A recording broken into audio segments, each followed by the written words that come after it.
Beri nama pedang ini Naga Puspa. Selamatkan dia. Jangan sampai jatuh ke tangan pendekar berwatak jahat.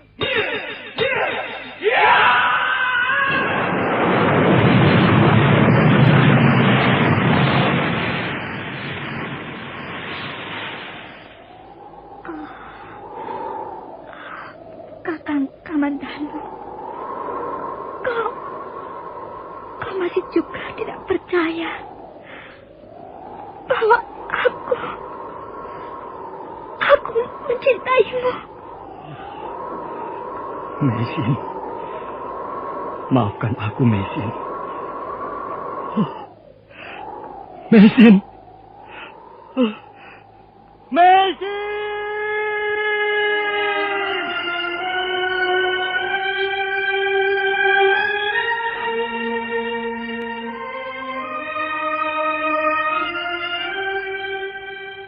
Tutur Tinula.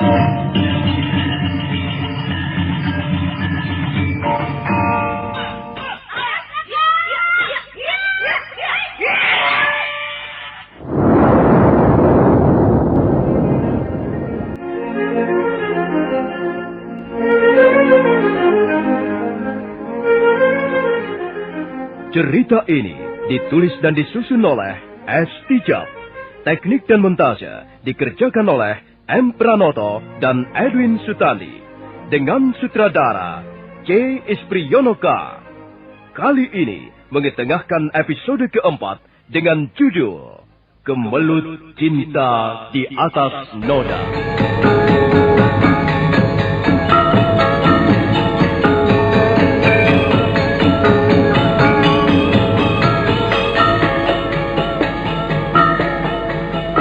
Dalam seri ke-108 ini didukung oleh para pemain Ferry Fadli sebagai Arya Kamandanu, Nia Deviana sebagai Nyi Lemus, Hari Akik sebagai Empu Hanggareksa, Lili Nur Indasari sebagai Nari Ratih, Eli Panca sebagai Nyi Rongkot, Rio sebagai Panji Ketawang, dan Asdi Suhastra pembawa cerita. Selamat menikmati.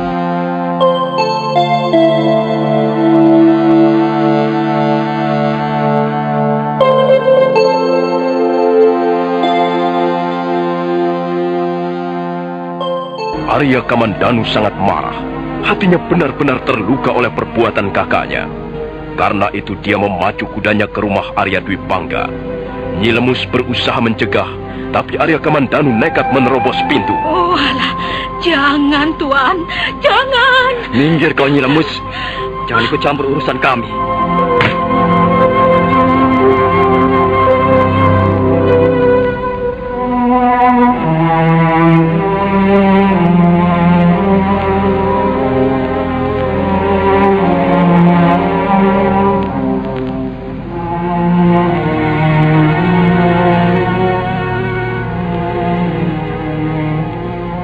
Arya Kamandanu memeriksa seluruh ruangan, dan akhirnya dia menemukan Arya Dwi Pangga terbaring di atas tempat tidurnya.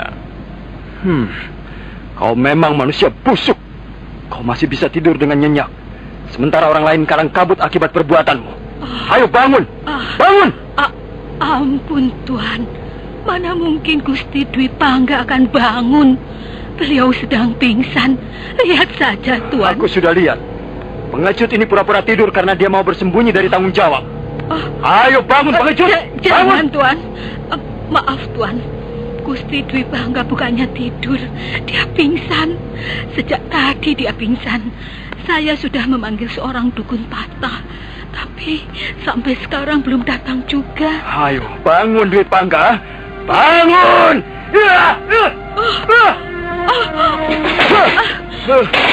Ampun Tuan. Mengapa Tuan marah-marah di ruangan ini? Apa aku tidak boleh marah? Kau mau melarang aku marah, Nyi Lemus? Bukannya melarang, Tuan, tapi... Aku manusia biasa.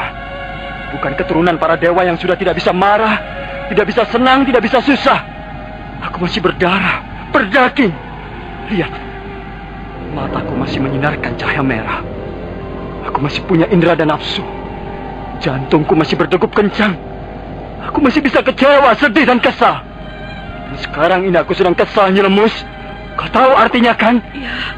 Ya, saya mengerti, Tuan.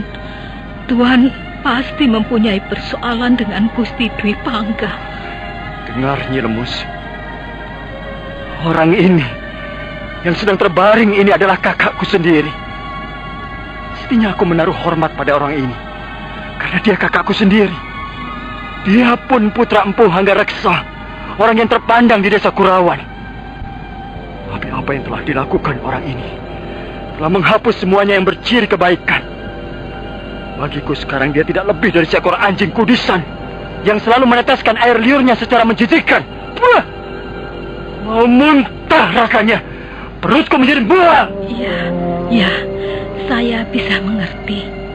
Tapi mengapa Tuan tidak sabar menunggu sampai Gusti Dwi Pangga siuman? Walaupun Tuan berteriak dan memaki-maki, walaupun Tuan mencela dan menyumpah sepanjang hari, Gusti Dwi Pangga tak akan mendengarnya. Dia memang tak akan mendengarnya, Nyi Lemus. Karena telinganya sudah tuli, matanya sudah buta. Dia hanya hidup berdasarkan nafsu semata-mata. Dia tak mampu melihat apa-apa kecuali nafsunya sendiri. Dia tak akan mendengar apa-apa kecuali bisikan iblis. Dunianya sudah gelap seperti kegelapan yang dipancarkan iblis. Nah, Nyi Lemus, sampaikan nanti pada gustimu kalau dia marah. Kalau dia tidak terima karena barang-barangnya rusak dan pecah, suruh dia menemui Arya Kamandanu.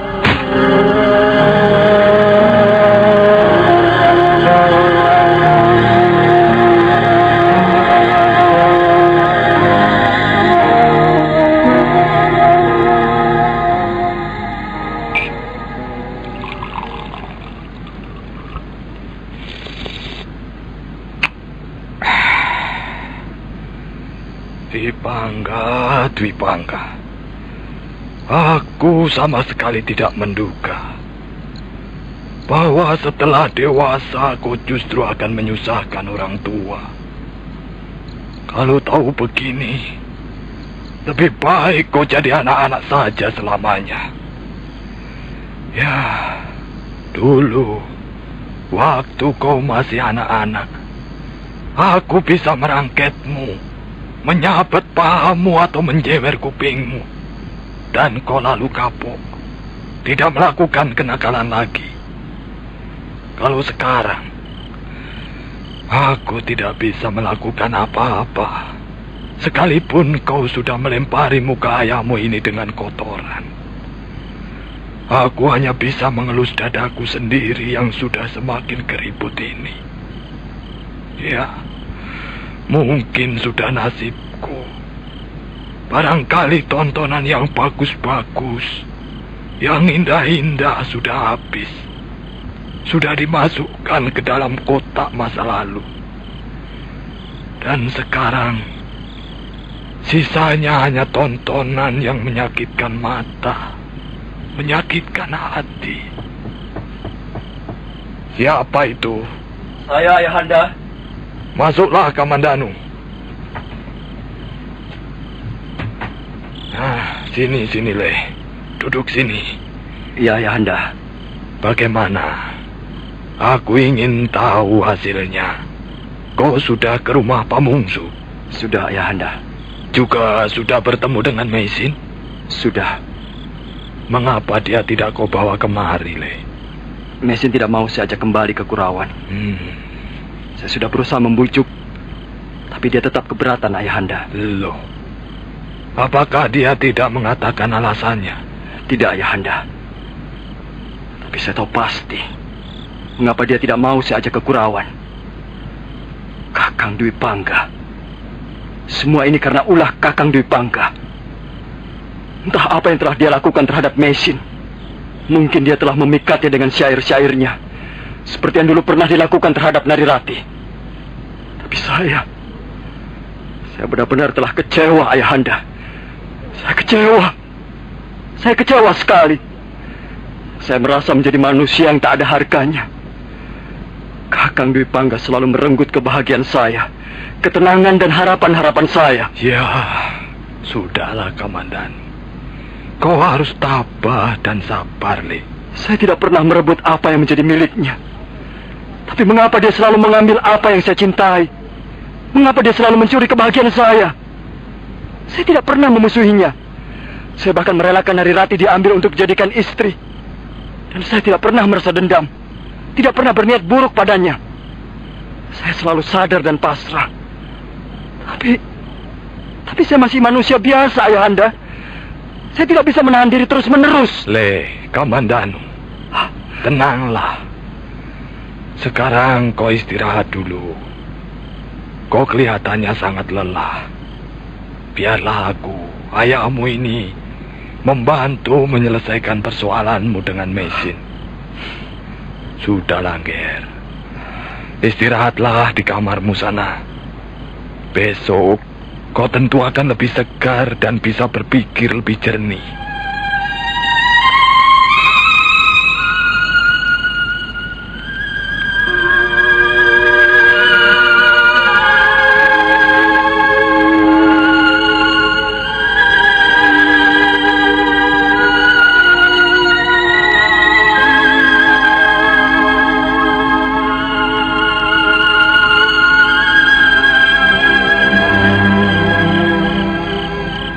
Dewi Sinta kemudian melahirkan 2 orang anak kembar laki-laki.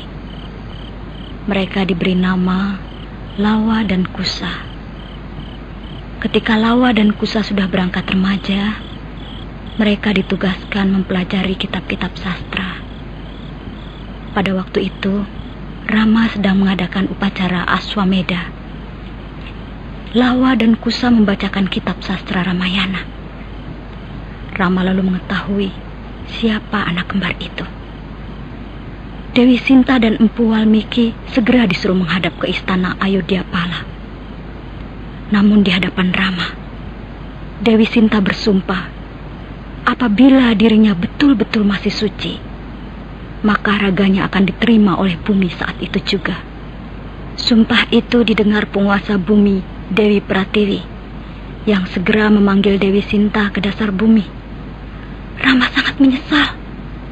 Kemudian berubah kembali menjadi Dewa Wisnu. Anakku, dia sudah tidur.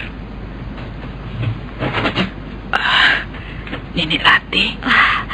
Kau Nyi Rongkot, ada apa Nyi? Angger Panji Ketawang sudah tidur? Sudah Nyi, baru saja dia tidur. Kelihatannya rewel terus. Iya Nyi. Saya juga bingung dan sedih. Panji selalu menanyakan bapaknya. Dia tidak mau tidur juga kalau tidak saya bujuk dengan dongeng.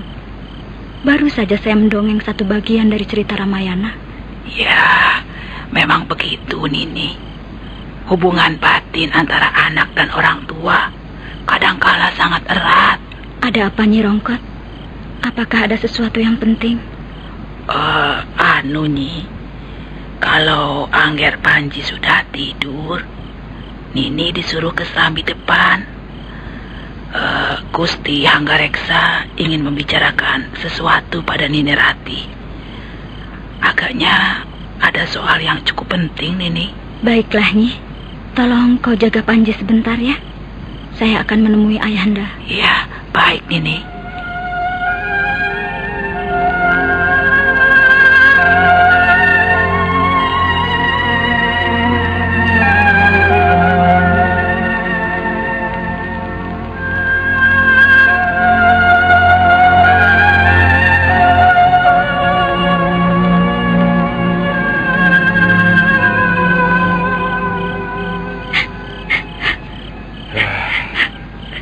Semua ini kesalahan suamimu, Rati. Kesalahan Dwi Pangga, anakku. Tapi barangkali aku juga ikut menaburkan benih kesalahan dalam diri Dwi Pangga. Mungkin karena aku tidak mendidiknya dengan baik. Ya, mungkin aku orang tua yang kurang bijak. Sehingga anakku kelakuannya sangat memalukan. Aku malu sekali. Aku minta maaf atas kejadian ini, Rati. Jadi bagaimana sekarang? Apa rencanamu? Saya akan kembali ke Manguntur, Ayahanda. Mengapa kau tidak di sini saja? Tidak, Ayahanda. Kasihan Panji. Dia terus-menerus menanyakan bapaknya. Tapi kau harus menghadapi suamimu yang wataknya begitu keras dan tidak senonoh. Saya mencintai Kakang Dwi Pangga. Bagaimanapun keadaannya, apapun yang telah dilakukannya terhadap diri saya rela memaafkannya. Apalagi sekarang ini Kakang Dwi Pangga sakit. Tentu dia sangat membutuhkan kehadiran saya, Ayahanda. Narirati. Ya. Aku bangga sekali mempunyai menantu seperti kamu ini. Aku justru kasihan melihat nasibmu, penderitaanmu selama menjadi istri Dwi Pangga. Saya sudah menerima nasib, Ayahanda.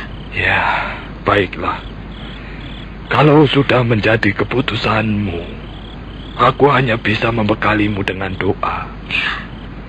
Mudah-mudahan anakku dibuka hatinya, dijernihkan pikirannya, dan dikembalikan langkah-langkahnya ke jalan yang lurus.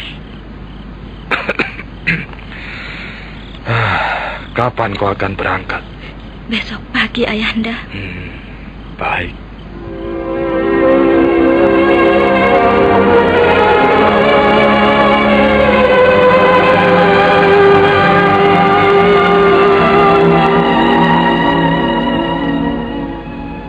Kamandanu.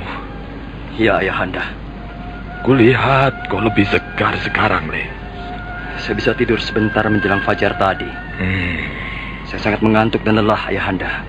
Kau harus istirahat cukup, ya, untuk menjaga kesehatanmu. Saya lihat Narirati sedang berbenah bersama Bibi Rongkot. Dia mau pulang ke Manguntur pagi ini.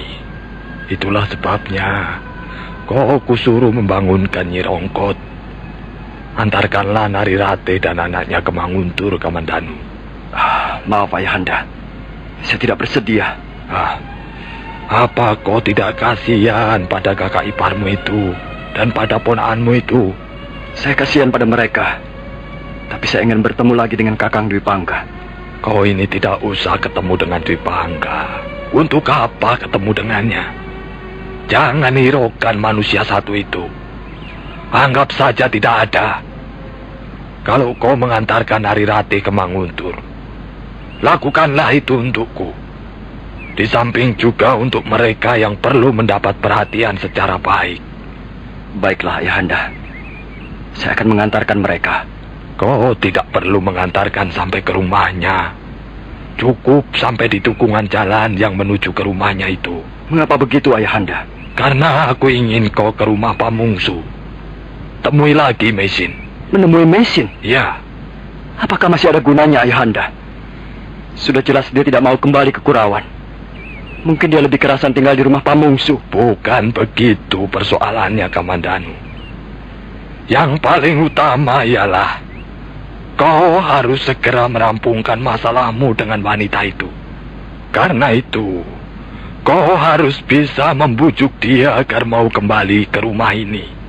Setelah itu, aku akan mencari kesempatan untuk membicarakan hal ini dengannya. Iya. Saya masih belum yakin, Ayahanda. Kau boleh tidak yakin, tapi kerjakanlah. Jangan biasakan menggantung persoalan. Ayo, berangkat sana. Itu, Narirati sudah menunggu di pintu halaman itu. Baik, Ayahanda.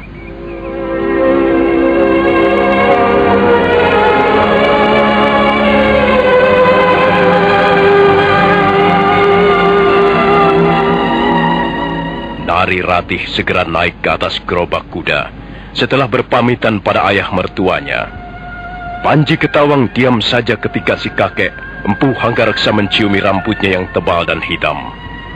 Bocah itu melihat tangan ibunya melambai, kemudian berlari ke atas gerobak. Sebentar kemudian gerobak bergerak menyusuri jalanan berbatu. Arya Kamandanu mengiringi di sampingnya dengan kudanya yang perkasa.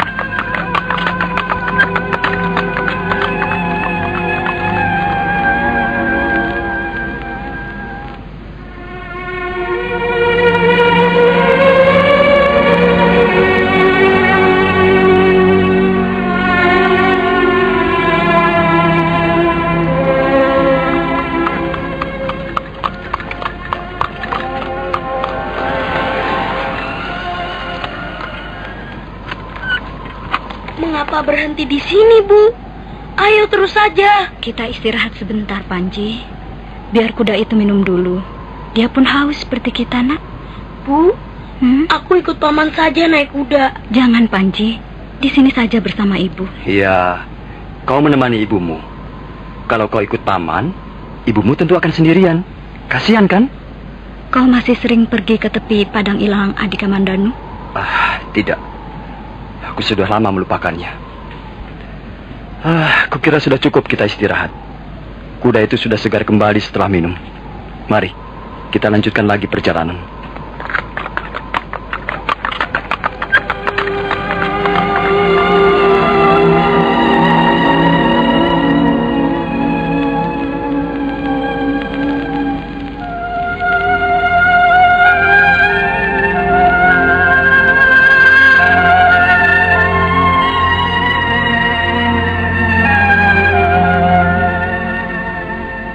Gerobak kuda yang dinaiki Nari Ratih dan anaknya terus bergerak menyusuri tepi padang ilalang. Arya Kamandanu sekali waktu mempercepat lari kudanya untuk melihat-lihat suasana di sekitar perjalanan kakak iparnya. Setelah dirasa aman, baru dia kembali mengiringi gerobak di sebelahnya. Matahari telah tinggi ketika roda-roda gerobak meninggalkan batas desa Kurawan dan mulai masuk ke wilayah Manguntur.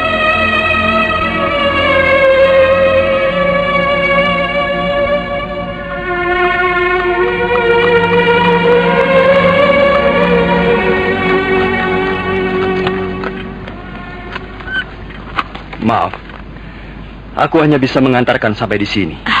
Terima kasih, Adi Kamandanu. Mengapa paman tidak mengantar sampai di rumah? Ayo, paman. Bukankah paman ingin main-main ke rumahku? Tidak, Panji. Paman ada keperluan penting. Lain kali saja paman akan dolan ke rumahmu.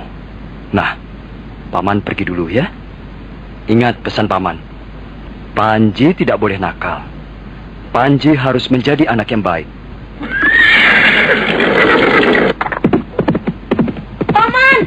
Paman Kamandanu, paman berjanji mau dolan ke rumahku. Awas kalau paman tidak datang. Kasihan sekali Adi Kamandanu. Dia begitu baik. Mengapa laki-laki sebaik itu harus selalu dikecewakan? Bu, ayo jalan lagi, Bu. Paman Kamandanu sudah tidak kelihatan lagi. Ayo, Bu. Iya, Nak. Iya. Mari kita berjalan lagi. Kasihan ayahmu. Tentu dia sudah lama menunggu kita.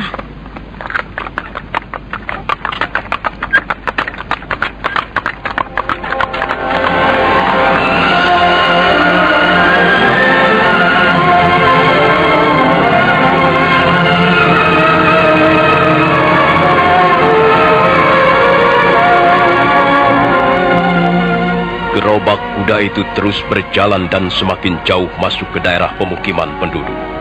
Beberapa orang kenalan melampaikan tangan ketika melihat Nari Ratih duduk di atas gerobak bersama anaknya. Nah, saudara pendengar, bagaimanakah kisah selanjutnya? Apa yang akan dialami Nari Ratih setelah bertemu dengan suaminya kembali? Dan apa yang akan dilakukan Arya Kamandanu terhadap Mesin? Saudara pendengar, silakan menunggu seri berikutnya. Sampai jumpa.